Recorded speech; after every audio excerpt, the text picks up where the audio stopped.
तो अभी आपका 8th पेपर है लीगल हिस्ट्री का।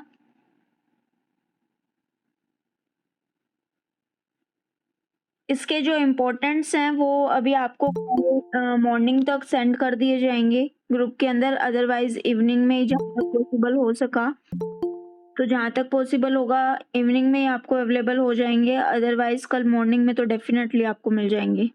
ठीक है। हाँ जी, गुड इवनिंग। तो अभी जो हमारा कॉन्सेप्ट है वो हम फर्स्ट क्वेश्चन कर रहे हैं। देखो, जो आपका 1726 का जो चार्टर है ये बहुत ही ज़्यादा इम्पोर्टेंट चार्टर है और एग्जाम में इससे एक रिलेटेड आपको मिलेगा ही मिलेगा।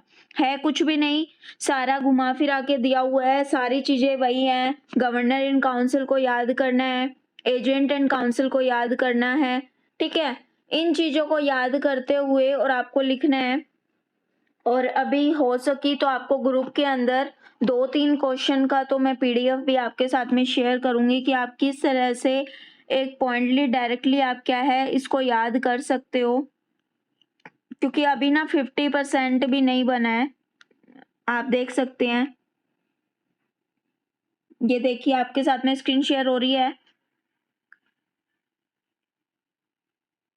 हाँ, तो ये देखिए मैं आप लोगों के लिए बना ही रही थी कि आपको किस तरह से मतलब प्रॉपर तरीके से याद करना है, तो ये मैं अभी आपके लिए बना ही रही थी, लेकिन अभी ये कंप्लीट नहीं हुआ है। तो जैसे ही कंप्लीट होगा तो मैं आपको ग्रुप में क्या है डाल दूंगी, तो जिससे क्या आपको इजी रहेगा पढ़ने में भी।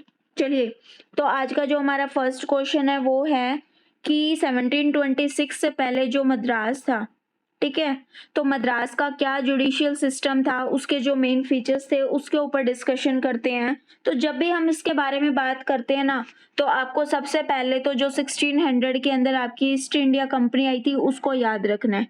ठीक है, कि भारत के अंदर सबसे पहले जब हिस्ट्री की बात करते हैं तो जो अंग्रेज लोग थे, अंग्रेज लोगों का शासन होता था। ठीक है, ईस्ट इंडिया कंपनी जब हुई, ईस्ट इंडिया कंपनी भारत में व्यापार करने के इंटेंशन से आई थी। उसको क्या है कि सिर्फ बिजनेस ही करना था, लेकिन बिजनेस की बजाय वो क्या है, जो जुडिशियल एडमिनिस्ट्रेशन था उसके अंदर भी अपना मतलब इंटरफेयरेंस करने लग गई थी। तो सबसे पहले उन्होंने 1612 में सूरत के जो मुगल सम्राट थे जहांगीर, उनकी कंसेंट के साथ में एक फैक्ट्री की स्थापना की। उसके बाद 1639 के अंदर फ्रांसिस डे था, एक अंग्रेज था, जो कि चंद्रगिरी के राजा से ईस्ट इंडिया कंपनी के लिए कुछ उन्होंने क्या है भूमि को अडॉप्ट किया। ठीक है, उसके बाद में जो जिस भूमि को उन्होंने अडॉप्ट किया था उसको मद्रास पट्टनम के नाम से जाना जाता था। ठीक है, और उस भूमि के ऊपर इन्होंने क्या किया कि दो प्रकार की इन्होंने टाउन बसा दिए। एक तो थे ब्लैक टाउन, एक थे आपके व्हाइट टाउन। ठीक है, ब्लैक टाउन मतलब कि नॉर्मली याद रख लो इसको, ब्लैक टाउन मतलब जो गरीब लोग थे, और व्हाइट टाउन जो उच्च परिवार वाले थे।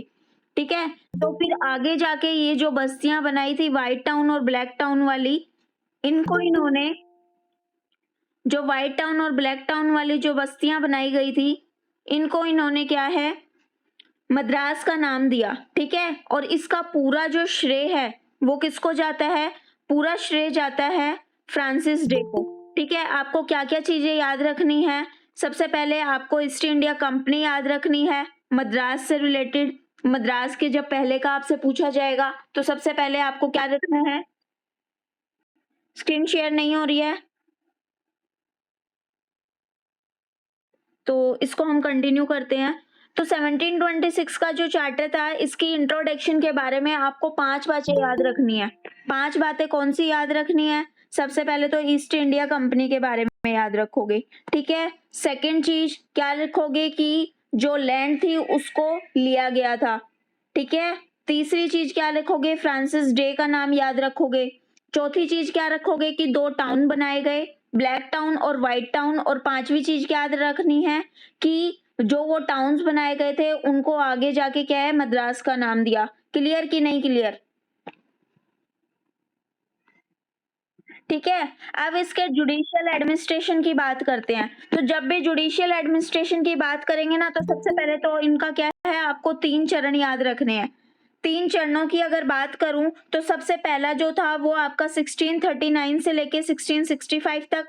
सेकंड जो है वो 1666 से लेके 1685 तक, और जो थर्ड है वो आपका 1686 से लेके 1726 तक क्या है बताया गया है। ठीक है, अब इसके अंदर क्या है कि जो फर्स्ट था, तो फर्स्ट के अंदर क्या था कि मद्रास के जुडिशियल एडमिनिस्ट्रेशन में इन्होंने दो तो कोर्ट बना दिए।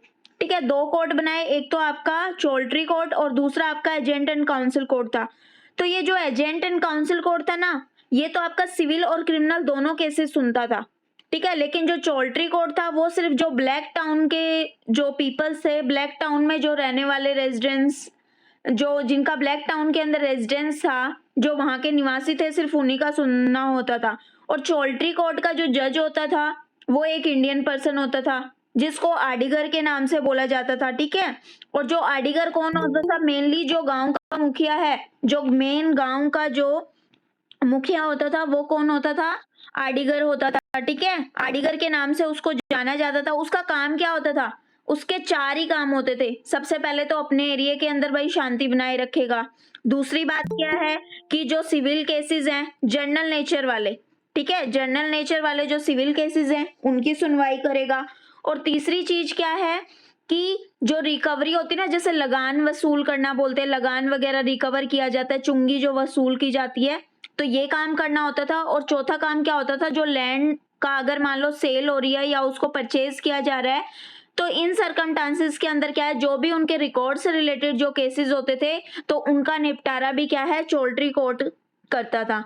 ठीक है, जो मतलब कि गंभीर प्रकृति के जो केसेस होते थे, उनको क्रिमिनल केसेस थे, उनकी सुनवाई उसकी जुडिक्शन नहीं थी, क्योंकि क्रिमिनल केसेस की जुडिक्शन तो वैसे भी नहीं थी, सिविल केसेस की सुनता था। ठीक है, और अगर मान लो ऐसे मामलों में अगर उसको निपटारा करना भी है तो वहां का जो मतलब शासक हुआ करता था उससे पहले सलाह लेता था, जिसके लिए कोई भी सर्टेन लॉ भी नहीं था, कोई निश्चित लॉ नहीं था गंभीर प्रकृति के मामलों के लिए। ठीक है, और जैसे ही जो भी उसके अपराध की जो भी सरकमस्टांसेस थे उस आधार पे क्या है वो डिसीजन लेते थे, कोई रूल रेगुलेशन नहीं था।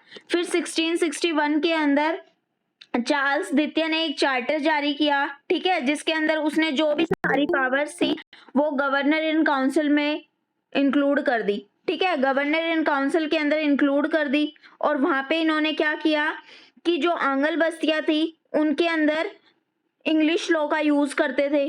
ठीक है, और फर्स्ट चरण के अंदर जो भी जुडिशियल सिस्टम था वो सुनिश्चित नहीं था, डिसाइडेड नहीं था। और इनके अंदर जो केसेस थे तो आंगल बस्तियां भारत के अंदर इंग्लिश जो मतलब अंग्रेजों वाली जो बस्तियां थी ना, आंगल बस्तियां जिनको बोला जाता था, हाँ, जहाँ पे इंग्लिश लॉ अप्लाई होता था, तो वो जो आंगल बस्तियां थी। ठीक है, तो इसके अंदर 3-4 केसेस आ जाते हैं। आपका ब्रिटिश सैनिक का हत्या का मामला आ गया, या फिर इंडियन एक्यूज्ड की हत्या का मामला आ गया। ठीक है, इनके अंदर भी क्या था कि जो मर्डर वाले जो केसेस होते थे इनके अंदर विदाउट किसी इन्वेस्टिगेशन के क्या है एक्यूज्ड को ये पनिशेबल कर देते, क्योंकि ना तो कोई सर्टेन लॉ था और ना ही कोई प्रोसीजर। तो सबसे पहले आपको क्या याद रखना है कि एजेंट एंड काउंसिल और आपके चौल्ट्री कोर्ट, दो टाइप के आपके कोर्ट होते थे। तीसरी चीज क्या थी कि इसके अंदर जो आपके एजेंट एंड काउंसिल कोर्ट थे वो व्हाइट टाउन के जो भी रेजिडेंशियल थे उनकी सिविल और क्रिमिनल केसेस सुनते थे। चौल्ट्री कोर्ट थे वो सिर्फ ब्लैक टाउन वालों के लिए थे। ठीक है, इसके अंदर एक इंडियन पर्सन होता था जो कि कौन होता था, जज होता था। और वो जज किसको बनाया जाता था, जो उस गांव का मुखिया होता था, और उसको आडिगर बोला जाता था। ठीक है, काम क्या होते थे, तो शांति बनाए रखना। ठीक है, सिविल जो जनरल नेचर वाले जो सिविल केसेस होते थे उनकी सुनवाई करना।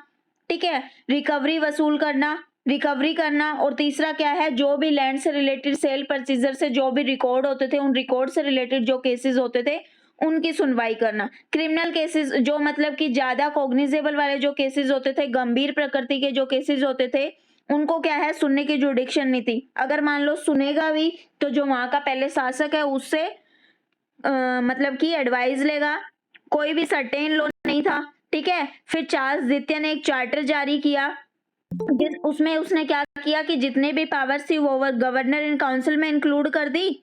और उसके बाद में क्या हुआ कि जो भी जुडिशियल सिस्टम था वो प्रॉपर नहीं था, बहुत सारे ऐसे केसेस हुए जिनके अंदर उनको लगा कि भाई ऐसा सही नहीं है। और हत्या के जो मामले थे उसमें भी विदाउट किसी इन्वेस्टिगेशन के क्या है एक्यूज्ड को पनिशेबल कर दिया जाता था। और इन सर्कमस्टांसेस के अंदर क्या हुआ कि ये जो फर्स्ट चरण था ये बिल्कुल भी सही नहीं था। ठीक है, फर्स्ट चरण क्लियर हुआ सभी को। सेकंड की बात करते हैं तो हाँ जी, तो सेकंड चरण की जब भी हम बात करते हैं तो सेकंड चरण आपका शुरू होता है 1666 से लेके 1685 तक। तो इसके अंदर इन्होंने क्या किया, एक तो गवर्नर इन काउंसिल जो कोर्ट थे इनको एस्टैब्लिश किया, ठीक है, और दूसरा चोल्ट्री जो कोर्ट थे इनको दोबारा से बनाया गया। ठीक है, तो गवर्नर इन काउंसिल को सिर्फ नाम बदल के इन्होंने एजेंट एंड काउंसिल कोर्ट जो था ना उसका सिर्फ नाम बदल दिया था।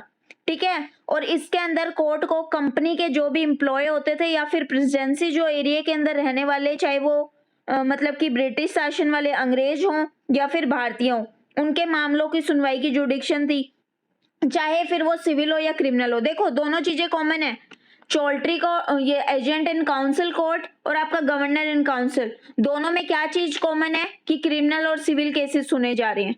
ठीक है, फिर दूसरी चीज क्या है कि जो गवर्नर इन काउंसिल का जो श्रेय है, ये जो कोर्ट बनाया गया था ना गवर्नर इन काउंसिल, इसका श्रेय जाता है असेंशिया डॉस के मामले को जाता है।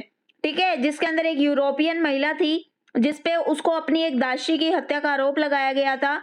उसके बाद में ये गंभीर जो मामला था वो गंभीर था, जिसमें एजेंट एंड काउंसिल के जो कोर्ट्स थे उनके द्वारा कंपनी के जो अधिकारी थे उनसे सलाह ली गई और उसके बाद में उन्होंने बताया कि जो 1661 का जो चार्टर है उसमें जो प्रोविजन किया गया है उसके अकॉर्डिंग इसको निपटाया जाए, और जो आपके इस चार्टर के अंदर जो जुडिशियल पावर थी वो गवर्नर इन जो काउंसिल था वो प्रदान करता था, और ये जो कोर्ट थे वो गवर्नर इन काउंसिल में क्या है चेंज हो गए। कुछ नहीं निकल के आया, सिर्फ दो ही बातें निकल के आई। क्या, एक तो भाई जो गवर्नर इन काउंसिल कोर्ट था वो एजेंट इन काउंसिल कोर्ट को नाम बदल के तब गवर्नर इन काउंसिल पड़ा।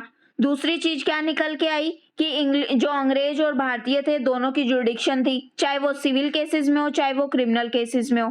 ठीक है, फिर तीसरी चीज क्या है कि ये जो कोर्ट था ना ये कितनी बार लगता था, वीक में 2 बार लगता था। ठीक है, 12 जूरीज की सहायता से क्या है सिविल और क्रिमिनल केसेस को निपटाया जाता था, और उसके बाद में थोड़ा सा आगे जाके इस प्रोविजन में थोड़ा सा सुधार हुआ। ठीक है, 1678 के अंदर हाई कोर्ट ऑफ जुडिकेचर को दर्जा दे दिया गया। ठीक है, और 10 जुलाई 1686 तक ये जो कोर्ट है ये काम करता रहा। ये सिर्फ गवर्नर इन काउंसिल है। आपको अगर इतनी चीजें भी याद रह जाती है ना कि भाई गवर्नर इन काउंसिल था, एक मामले के अंदर कंपनी के अधिकारियों से क्या है गंभीर प्रकृति का मामला था जिसके अंदर कंपनी के अधिकारियों से सलाह ली गई थी, और इसको जाके 2 बार वीक में ये लगता था। 12 जूरीज की सहायता से क्रिमिनल और सिविल केसेस को सुना जाता था, और आगे जाके इसको हाई कोर्ट ऑफ जुडिकेचर का दर्जा दे दिया गया। सिर्फ इतना भी लिखा होगे ना तो गवर्नर इन काउंसिल के कोर्ट जो है केस वो इनफ है। ठीक है, नेक्स्ट आता है चोल्ट्री कोर्ट का पुनर्गठन। तो देखो सबसे पहले चोल्ट्री कोर्ट हमने प्रीवियस में पढ़ा, तो आडिगर होता था, गांव का मुखिया होता था। ठीक है, ये सारी चीजें हमने ऑलरेडी पढ़ी हैं। अब इसके अंदर आपको क्या करना है, नेक्स्ट देखो जब इसको दोबारा से बनाया गया तो इसके अंदर क्या है, भारतीय जो जजेस थे उनके स्थान पे जो कंपनी के अंग्रेज थे उनको जज अपॉइंट कर दिया, उल्टा कर दिया। कर्मचारी के जो भी जुडिशियल एक्ट थे उनके साथ में जो वेतन अधिकारी थे या फिर मुद्रा अधिकारी थे, कस्टम मिंट पे मास्टर जो भी थे वो उनके साथ में काम करते थे। ये कोर्ट भी 2 बार लगता था, मंगलवार और शुक्रवार को। डेट याद नहीं रहे तो कोई बड़ी बात याद नहीं है। ठीक है, जो 50 पगोड़े तक की जो राशि होती थी वहां तक के मामले सुनते थे। छोटे मोटे जो भी क्रिमिनल केसेस होते थे तो जो जूरीज थे उनकी हेल्प से क्या है क्रिमिनल केसेस की सुनवाई कर ली जाती थी। ठीक है, फिर क्रिमिनल केसेस के अंदर जो बंदी बनाए जाते थे तो उन पर्सन्स के लिए मार्शल अपॉइंट किया जाने लगा। मार्शल का काम क्या होता था कि भाई वो मार्शल जो अपॉइंट किया जाता था जो जेल के अंदर होता था वो दंड के नाम पे क्या करता था, जो माल उनका जो कोई भी माल होता या कुछ भी होता तो वो माल की ना उनको फॉरबिट कर लेना होता था, जब्ती कर लेते थे। ठीक है, उसके बाद में चोल्ट्री कोर्ट की दृष्टि से अगर मान लो जुडिशियल सिस्टम से देखें तो जो गवर्नर इन काउंसिल था वो लास्ट कोर्ट था। ठीक है, और जो चोल्ट्री कोर्ट के जो भी केसेस होते थे उनकी अपील कहाँ होती थी, गवर्नर इन काउंसिल में होती थी। तो जो सेकेंड स्टेज आया इसका ये थोड़ा सा मतलब कि इम्प्रूवमेंट लेके आया। ठीक है, क्लियर हुआ।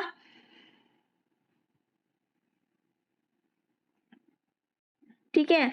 उस उसके बाद में थर्ड स्टेज की बात करते हैं, तो थर्ड स्टेज शुरू आपका 1786 से लेके 1726 तक।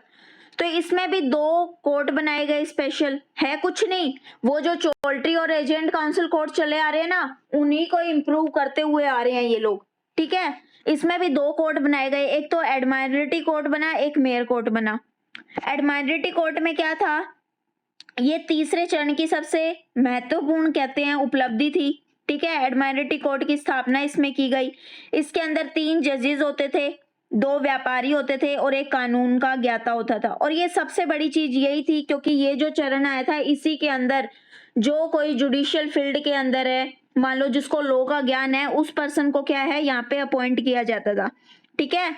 इन जजेस को जज एडवोकेट के नाम से जाना जाता था, ठीक है। कोर्ट के लिए एक एडवोकेट जनरल अपॉइंट किया गया और एक रजिस्ट्रार अपॉइंट किया गया, ठीक है। ये सबसे सुपीरियर कोर्ट था मद्रास का।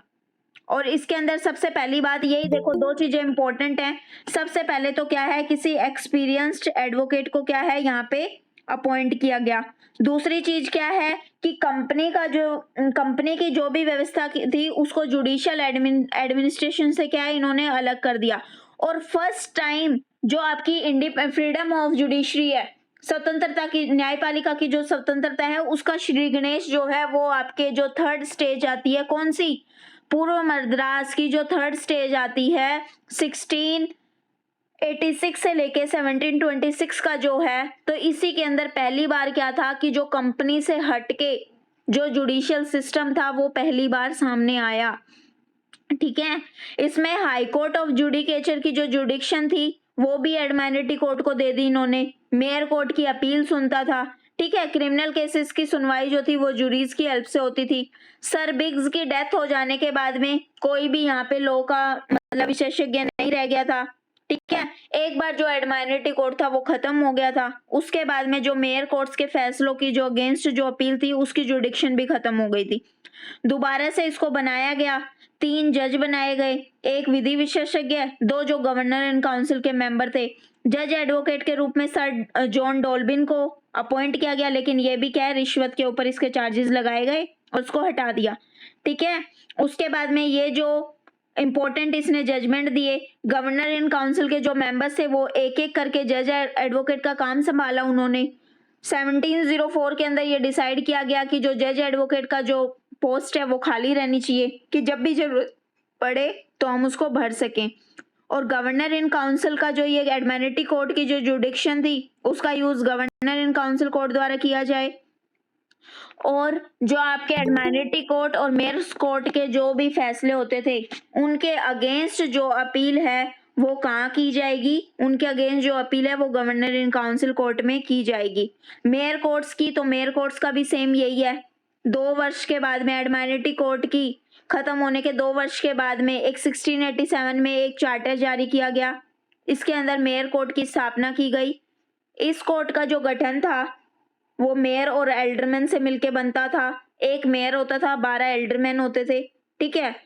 जिसके अंदर मेयर तथा जो 3 एल्डरमैन वो कंपनी के जो कॉन्ट्रेक्चुअल एम्प्लॉयज होते थे वो होते थे, और 9 एल्डरमैन किसी भी नेशनलिटी से हो सकते थे।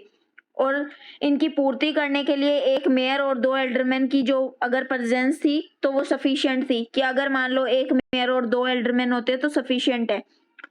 तो इसको कोर्ट ऑफ रिकॉर्ड था, जुडिक्शन कोर्ट ऑफ रिकॉर्ड की थी, सिविल और क्रिमिनल केसेस की सुनवाई कर सकता था, डेथ इम्प्रिजमेंट दे सकता था, कैपिटल पनिशमेंट दे सकता था, लेकिन सिर्फ भारतीयों को, अंग्रेजों को नहीं, ठीक है। और मेयर कोर्ट के फैसलों के जो अगेंस्ट जो अपील होती थी वो आपके क्रिमिनल कोर्ट में की जा सकती थी। मेयर कोर्ट्स की सहायता के लिए रिकॉर्डर की अपॉइंटमेंट की गई, और जो रिकॉर्डर होता था वो कंपनी का कॉन्ट्रेक्चुअल कर्मचारी होता था। और दूसरी चीज क्या है कि सर जॉन बिग्स थे वो मेयर कोर्ट के फर्स्ट रिकॉर्डर अपॉइंट किए गए थे। तो इसी तरह से जो मेयर कोर्ट की जो स्थापना थी वो इक्विटी, जस्टिस और गुड कॉन्शियंस के आधार पे जो है की जाती थी। और ये जो इक्विटी, जस्टिस और गुड कॉन्शियंस का था ना, इसके अंदर ये सिविल केसेस में ही था। क्रिमिनल केसेस में तो जूरीज की हेल्प ली जाती थी और ऐसा माना जाता था कि इस कोर्ट के जो जजमेंट थे वो उच्च कोटि के नहीं होते थे, क्योंकि सीधी सी बात है भाई, जो जजमेंट लिए जाने हैं उन जजमेंट के बारे में अगर अपील का जो प्रोविजन था तो वो गवर्नर इन काउंसिल में क्या है, उस गवर्नर इन काउंसिल कोर्ट जो थी उसके अंदर इंक्लूड कर दिया था। ठीक है, क्लियर कि नहीं?